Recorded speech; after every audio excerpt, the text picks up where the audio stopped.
বন্দুকের সামনে গিয়ে জীবন বিলিয়ে দেয়। আমরা মনে করি ফিলিস্তিনের মানুষ জীবন করে বিলিয়ে দেয়, অন্য রাষ্ট্রের মধ্যে চলে যাইলে তো পারতো, কিন্তু ফিলিস্তিনের মা বোনরা বলে না, জীবন দেওয়ার আগে জীবন দিব। প্রত্যেক মানুষ জীবন দেওয়ার হাসতে থাকে, কান্নার কোনো রোল দেখা যায় না। কেন হাসতে থাকে? কারণ তারা জানে জীবন দিল আল্লাহর জান্নাতে ঢুকবে, বলেন ঠিক না? ফিলিস্তিনের মানুষের ইমানের কাছে আমাদের ইমান চার আনার কোনো মূল্য নাই, কথা বলেন ঠিক কিনা? এই যে যেটা সতর্ক না করলে পরে আমি ক্ষতি হিসাব আল্লাহর কাছে জবাব দেওয়া লাগবে। যে দায়িত্বটা হলো, সামনে ঈদ আসতেছে, কোকা-কোলা, 7 আপ সহ এক কথাই ইসরায়েলের যত পণ্য আছে, যদি আমি আপনি কোনো মানুষ জানি এটা ইসরায়েলের পণ্য, এর পরেও যদি এটা খাই, আমি আপনি যেন পণ্যটা খাইলাম না, আমার আপনার কলিজার টুকরা ফিলিস্তিনের মুসলমান রক্ত খেয়েছে ঠিক না? যদি কোনো মানুষ কোকা-কোলা সহ ফিলিস্তিনের যত ইসরায়েলের যত পণ্য আছে, প্রত্যেকটা পণ্য যদি মুখ লাগান, আপনি মনে করেন পণ্যটা খান নাই।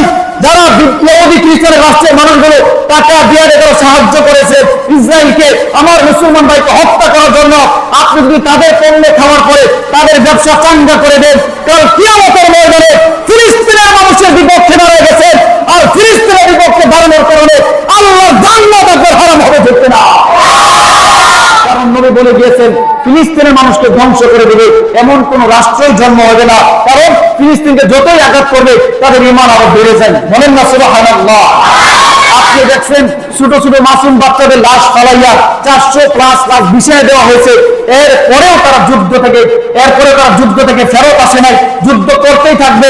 ইসরায়েল কত জঘন্য, ইহুদি লাল কুত্তার দলেরা বলেছিল কিছুদিন আগে যুদ্ধ বিরতি করে দিলাম, এখন আর যুদ্ধ লাগবে না।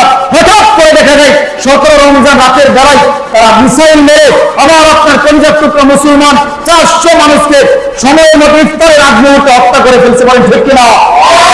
এখন আমি আপনি এখান থেকে বড়াই লাগে, যদি কোনো মানুষ এখনো পর্যন্ত সেই ইসরায়েল এবং হিন্দুত্ববাদকে পছন্দ করে ভালোবাসি, সরাসরি আমি আপনি আল্লাহর নবীর বিরুদ্ধে গিয়েছি, বলেন ঠিক কিনা?